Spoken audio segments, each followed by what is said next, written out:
Que a graça e a paz do Senhor esteja sobre todos nós, amém? Amém. O tema da nossa palavra de hoje é o mesmo do capítulo 1, não é isso? Por que precisamos de homens de decisão? Eu só transformei numa pergunta. Eu vou aqui partir do pressuposto, o Flávio já fez a pergunta, né? Quantos leram o primeiro capítulo? Eu acredito que a maioria leu, né? Não só leu, mas meditou, ruminou, ficou pensando, e chegou aqui essa noite doido para falar, não é isso? Amém, irmãos? Amém. Glória a Deus. Então vamos lá, quem vai ser o primeiro voluntário? Porque as minhas preleções vocês já sabem, eu faço mais perguntas do que trago respostas. Então eu quero saber de você. Primeiro, por que precisamos de homens de decisão? Por quê? Calma, um de cada vez, não falem todos juntos. Porque precisamos de posicionamento, disse o Adilson. Muito bem. Melhorarmos como sacerdote. Melhorarmos como sacerdote. Está melhorando a coisa, ó. Melhorarmos como sacerdotes. Muito bem. Eu acho que o mundo precisa de homens com decisão. Rapaz, e esse já foi mais. O mundo precisa de homens de decisão. Não deixa de ser verdade. Mas tem alguém mais perto que precisa de homens de decisão. A família. Nosso papel. Nossa família, nossa casa, nossos filhos, nossa esposa. E por que não dizer, nós mesmos precisamos ser homens de decisão. Neemias capítulo 6, verso 3, eu até abri o texto, mas o texto também está lá. Homens de decisão decidem. E em Neemias 6, aliás, em todo o livro, vocês vão observar que Neemias está fazendo uma grande obra. E no capítulo 3, no verso 3, capítulo 6, verso 3, ele é chamado. Na verdade, se você depois ler o texto, você vai perceber que isso é uma sutileza, é uma artimanha de Satanás para desviar Neemias da grande obra que ele precisava fazer, que no contexto você vai entender é a reconstrução dos muros de Jerusalém. Então o que Deus colocou no nosso coração? Trazer essa ideia, pegar essa personagem Neemias e trazer de uma forma contemporânea para o nosso tempo hoje aqui, o mesmo que ele fez lá. Porque em uma palavra, o que ele fez? Reconstruindo. Em uma palavra. Era isso que Neemias precisava fazer. Aliás, vocês vão ver aqui daqui a pouco, esse foi o chamado de Deus para ele. Qual é a obra que Deus te chamou para fazer? Neemias tinha um chamado: reconstruir os muros de Jerusalém. Qual é o teu chamado? O que é que nós precisamos, irmãos, como homens, e por isso que nós precisamos ser homens de decisão? O que é que nós precisamos reconstruir nas nossas vidas? Eu não sei o que você precisa reconstruir, mas talvez nós precisamos reconstruir a nossa identidade, tanto de sacerdote do lar, como de marido, como de pai, talvez alguns de filho, de irmão, de amigo.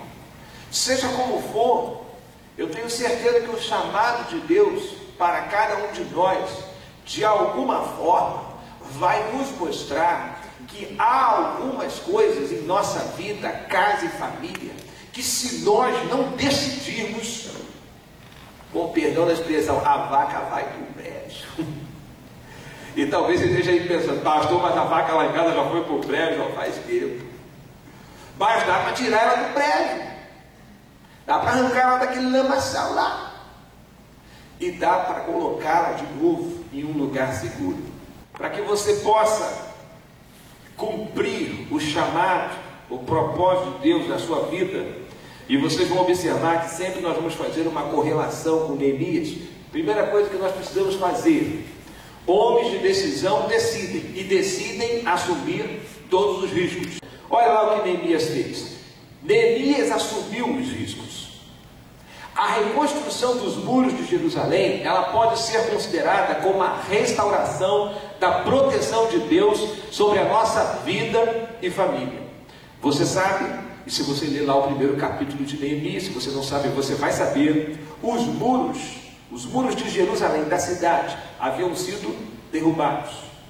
E isso implica dizer o quê? A cidade estava desprotegida.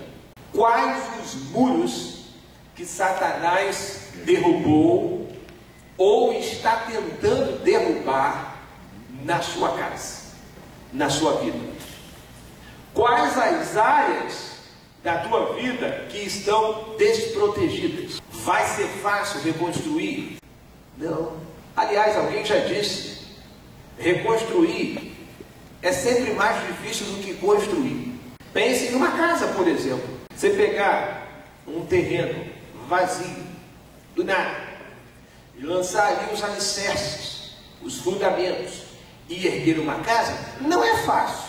Não é fácil. Agora, imagine você pegar uma casa que já foi construída, cheia de rachaduras, e você vai ter que reconstruir. Você agora vai ter que refazer os alicerces.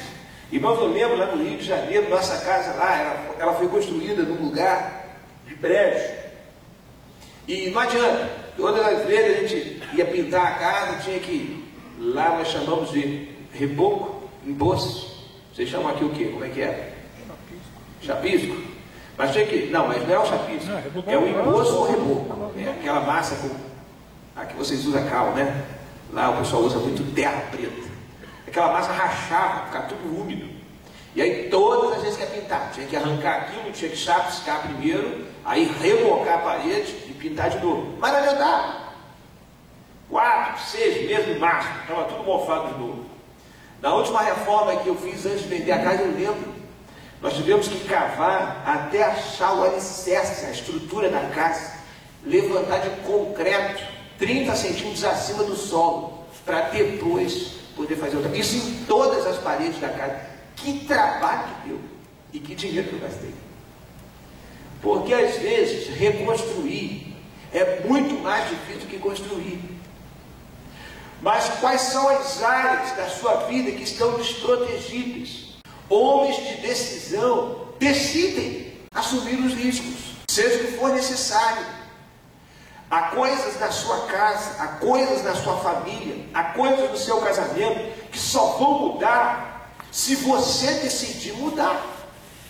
Não adianta ficar tapando o sol com a peneira, até porque não é possível tapar o sol com uma peneira. Não adianta se enganar. Ou nós mudamos, ou nós mudamos. Não adianta fugir do problema. Não adianta fazer de conta que não aconteceu nada. Não vai funcionar. Entendem isso? Homens de decisão decidem se preparar. Decida se preparar. Muito jejum e oração.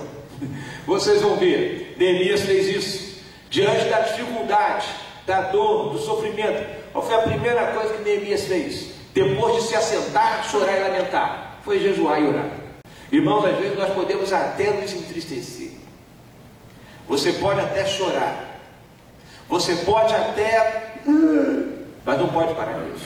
A maioria de vocês sabem, nossa casa foi assaltada recentemente, foi muito interessante. Sabe qual foi a primeira reação que eu tive? Vou chamar a Simone e o Lucas. Vamos orar.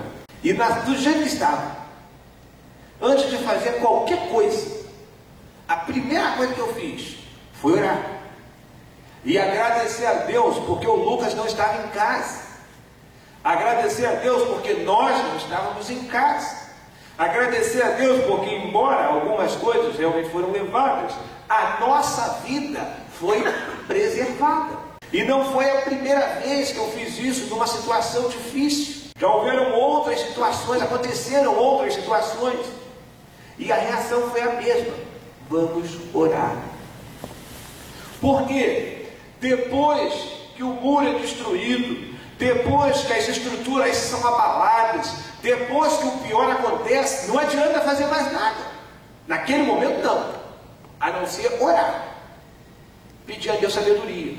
Mas se você não vier fazendo isso antes, se você não vier se preparando antes, o que é que você vai fazer? Irmãos, tem umas coisas que acontecem na nossa vida que a gente nem imagina. Carraro é um menino que trabalha com o pastor Lobo. E está lá em casa colocando os alarmes, as seguranças lá, as câmeras, aquelas coisas lá que tem que colocar. E ontem, hoje é terça, né? Ontem ele estava lá trabalhando e de repente o telefone dele tocou. E era uma pessoa do prédio dele. Eu sei que vocês vão se assustar com o que eu vou dizer agora, mas é verdade. Tem coisas que a gente não está preparado. E a pessoa que ligou para ele disse que ele precisava voltar imediatamente para o condomínio porque ele é síndico. E um vizinho dele havia se suicidado dentro do apartamento. E ele não sabia o que fazer. E por incrível que pareça, eu subi na sacada do prédio, ele está colocando no condomínio, mas no sobrado do meu vizinho. E eu subi no prédio, olhei e falei assim, Carraro, preciso falar com você. Ele falou, pastor, eu também preciso falar com você agora. Eu vi que alguma coisa tinha acontecido. Eu falei, tudo bem, dá a volta. E eu dei a volta também. E fui lá falar com ele, ele me contou o que tinha acontecido. E ele não sabia o que fazer. Eu falei, vamos juntos, eu vou com você. E fui com ele lá no prédio. Irmãos, a situação que nós encontramos lá, terrível. O camarada realmente se suicidou com uma serra elétrica. Ele colocou a serra elétrica em cima de um freezer. E eu não sei como, mas ele conseguiu pressionar aquele gatilho e colocou o pescoço lá.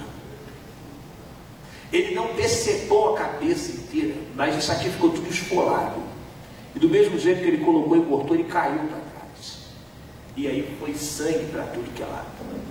A esposa chegou lá. Aliás, na verdade, quando nós chegamos, ela já estava lá.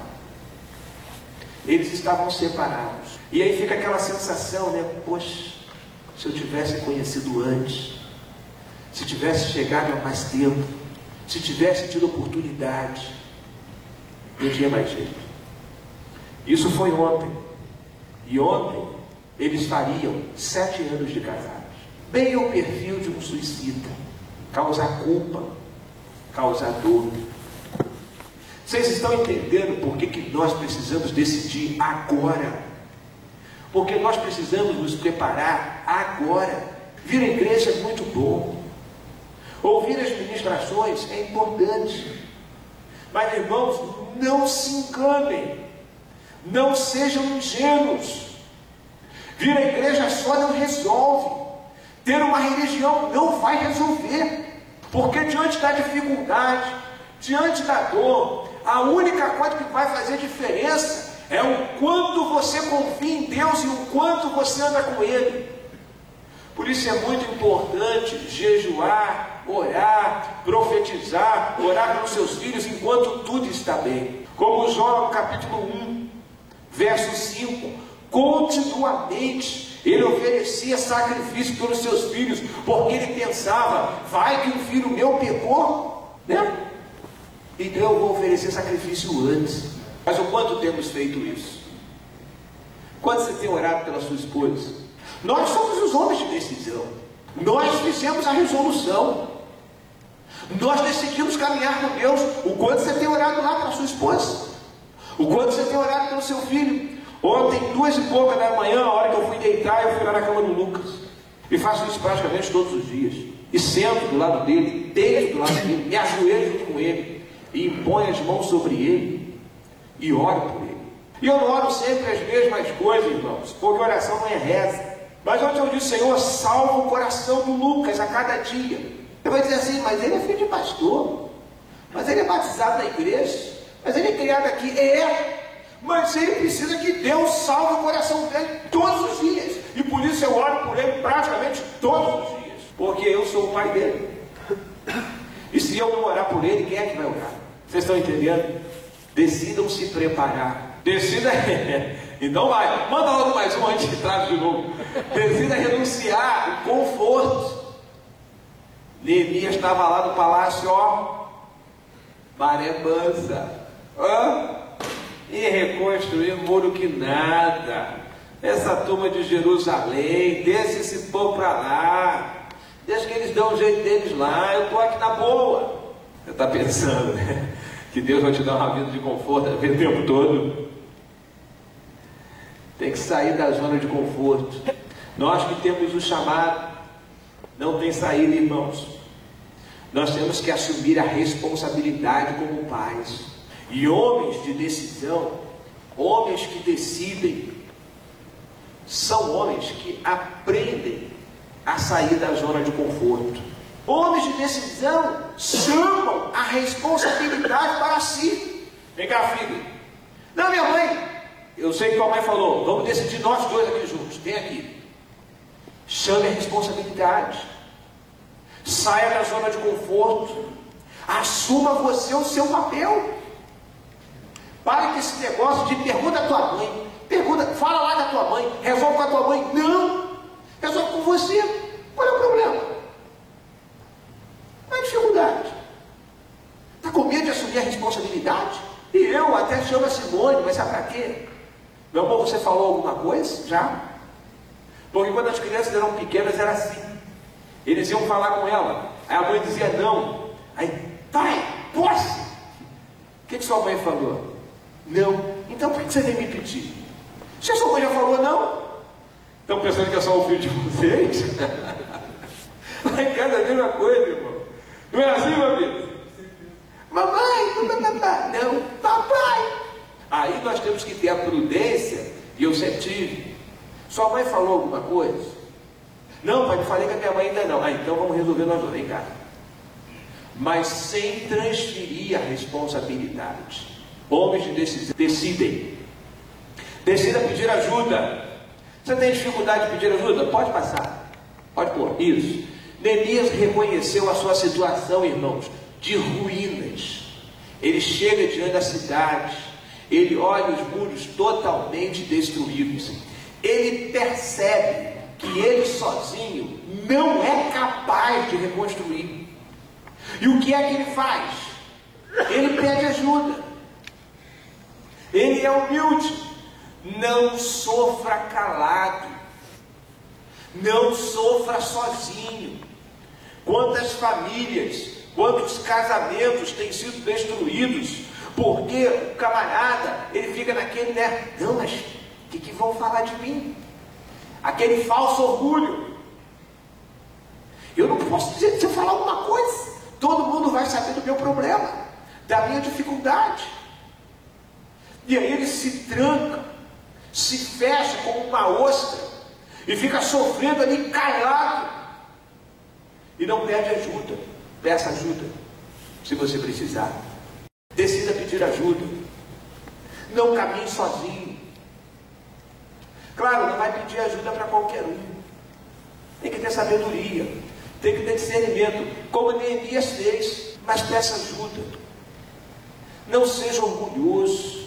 Deus resiste os soberbos, mas dá graça aos humildes. A maioria dos homens que eu já conheci não são da Alameda não, eu sou lá do Rio de Janeiro. Você pergunta assim para ele, como é que tá? Tá tudo bem.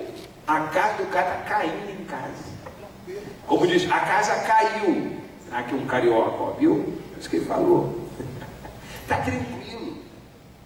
A casa está virada de perna do ar. Os filhos estão fazendo o que querem. A família está desmoronando. Como é que está? Está tudo bem? Está tudo bem, mas tudo tranquilo. Está de vento em polpa. E sabe que não está nada assim. Vocês estão entendendo? Decida resistir às oposições. Pode ir. Neemias enfrentou várias oposições. O texto que nós lemos é um texto de uma oposição. Pessoas que estavam tentando impedi-lo de reconstruir os muros. Pessoas usadas, inclusive por Satanás, para desviá-lo do foco. Nós vamos precisar resistir a essas oposições. E detalhe, deixa eu dizer uma coisa para você. Às vezes, as oposições virão da onde nós menos esperamos. E com tristeza, às vezes as oposições virão de dentro da sua própria casa. Você já viveu alguma situação que você quis mudar e a sua própria esposa resistiu? Não, porque é verdade. E aí chega a ser uma coisa como é que eu vou dizer? Seria cômico se não fosse trágico. Porque, é sério, porque às vezes uma mulher pede para mudar, aí você resiste. Aí você que resiste, você resiste. Aí quando você decide mudar, ela agora não quero mais.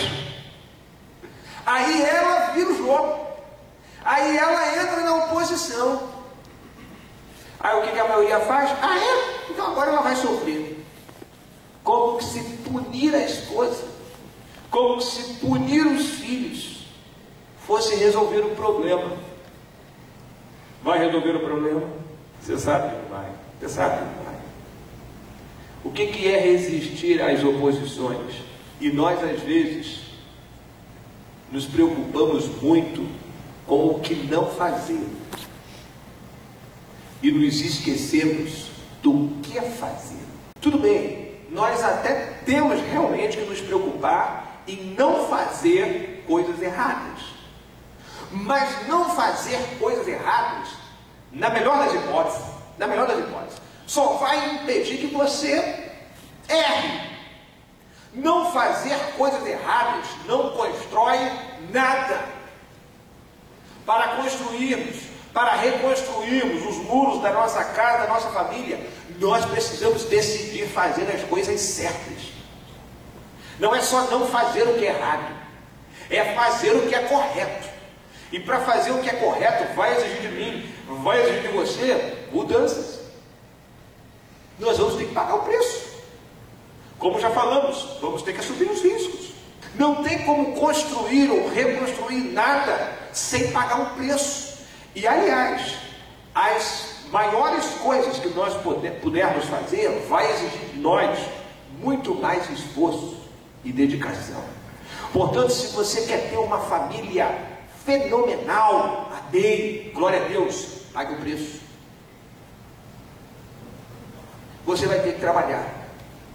Se você quiser ter uma esposa fantástica, você precisará ser um marido incrível. Fantástico. Senão você não vai conseguir. Eu já preguei isso à igreja. Nós queremos que as coisas mudem ao nosso redor. Nós queremos que a nossa esposa mude. Nós queremos que os nossos filhos mudem. Nós queremos que as pessoas do nosso trabalho mudem. Nós queremos que todos mudem. Mas a mudança precisa começar aonde? Aqui dentro. Porque nada se muda por fora quando não se muda por dentro. Por quê?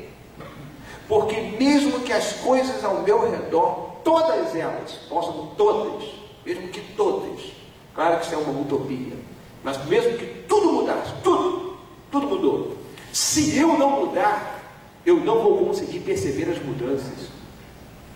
Por isso que nada se muda por fora quando não se muda por dentro. Nós precisamos mudar. Decida ser um vencedor. Eu acho que essa é a última. Põe. Neemias venceu a zombaria. Isso é interessante. Como é que nós vamos vencer as oposições? Neemias venceu a zombaria confiando em Deus. A ira e o desprezo com oração e trabalho. A conspiração pela vigilância e oração. O desânimo com coragem e ousadia. A ganância e o egoísmo pela repreensão e renúncia. Para que nós possamos vencer essas oposições que Neemias venceu e que nós também podemos vencer, nós vamos ter que confiar e depender muito de Deus e trabalhar pesado. Não se vence oposição assistindo televisão. Não se vence oposição fazendo o que se quer fazer. Ou não fazendo o que não se... não, eu vou fazer o que eu quero.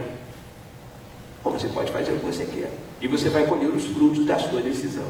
É preciso pagar o preço. Para Neemias renunciar ao seu posto, irmãos, não foi tão fácil. Mas ele pagou o preço. E reconstruiu. Conquistou as promessas de Deus para a sua vida. Conclusão. Pode pôr.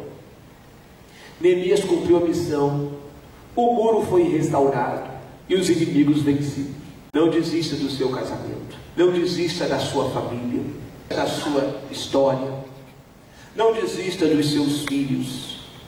Não desista do seu trabalho. Não desista. Pode ser que tudo esteja desmoronando ao seu redor. Mas se você se firmar com Deus, o Espírito Santo de Deus vai te fortalecer.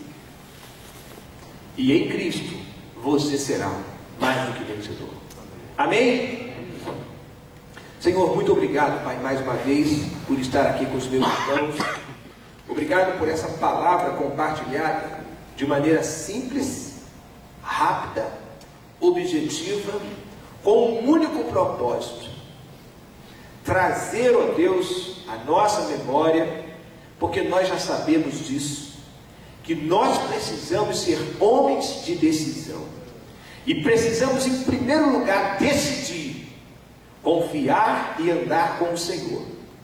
Porque se tomarmos, se fizermos essa primeira decisão de maneira correta, todas as outras, o Senhor mesmo vai nos conduzir, e nós não iremos errar.